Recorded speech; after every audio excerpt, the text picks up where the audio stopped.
Hi, my name is Donay folks, and for my Youth in Conflict presentation, I decided to focus on sexual assault and rape within the youth community. So the reason why I want to focus on sexual assault and rape is the fact that I actually want to go into this field as a police officer when I'm older. So some facts about sexual assault within Canada is 60% of sexual assault victims are youth under the age of 17. 17% of girls under the age of 16 have experienced some form of sexual assault within their lifetime. 15% of victims due to sexual assault are actually boys under the age of 16. And also the fact that these aren't 100% accurate, just due to the fact that these stats are taken from various parts of Canada. So for my interview, I decided to interview Quincy Mason. So who is Quincy Mason? Quincy Mason was a police constance for Toronto Police Service for 13 years. So throughout the 13 years, she explained to me how she worked with different parts of the field in the service. So a few of the fields that she worked in was the domestic violence response team, the Criminal Investigation Bureau, and the Youth Bureau.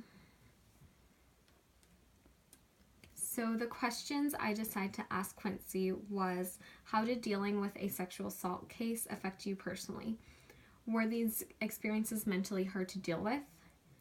What kind of impact does sexual assault have on a victim's life? What is the process like after the incident for a victim? What is the most difficult about investigating sexual assault cases? How hard is it to prove sexual assault? Do many suspects get convicted? What evidence is needed to convict a sexual assault suspect? So I interviewed Quincy throughout email, So all of her responses, she emailed me to them. And the first question I asked her was, how did dealing with a sexual assault case affect you personal? Were these experiences mentally hard to deal with? Quincy's response was, sexual assault cases can be very emotional for the victim. As an investigator, you try to be sympathetic but also very professional and keep your personal feelings out of it. I have always been very good at keeping my work life and emotions separate from my home life.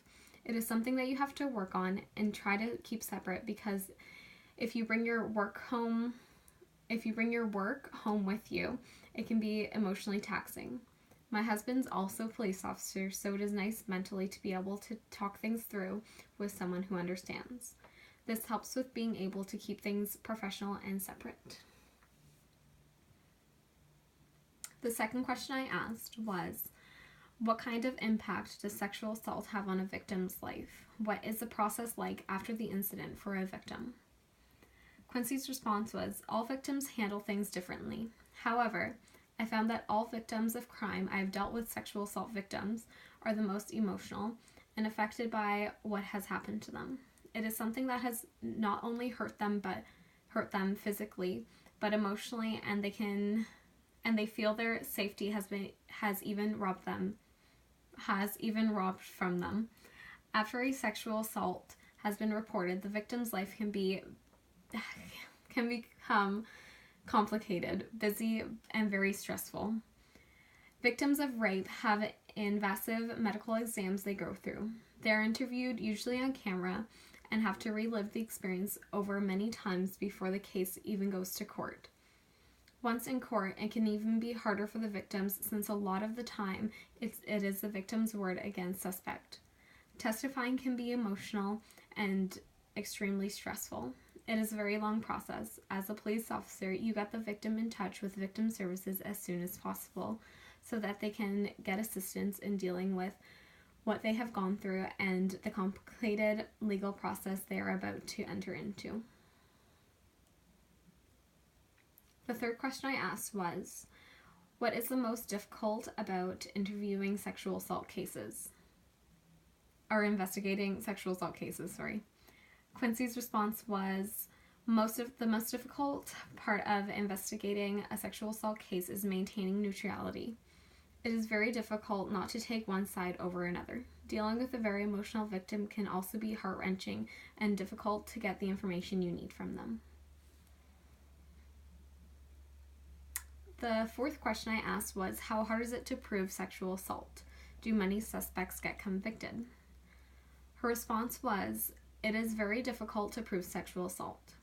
Even with medical evidence, it is still, in most cases, the victim's word against the suspects. Case law, R versus WD, basically states that if one side is not more credible than the other, you have to err on the side of caution and can't enter a guilty verdict." It's hard to say how many get convictions.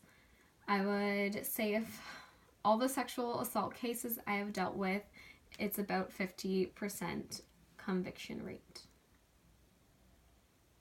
And the last question I decided to ask Quincy was, what evidence is needed to convict a sexual assault suspect?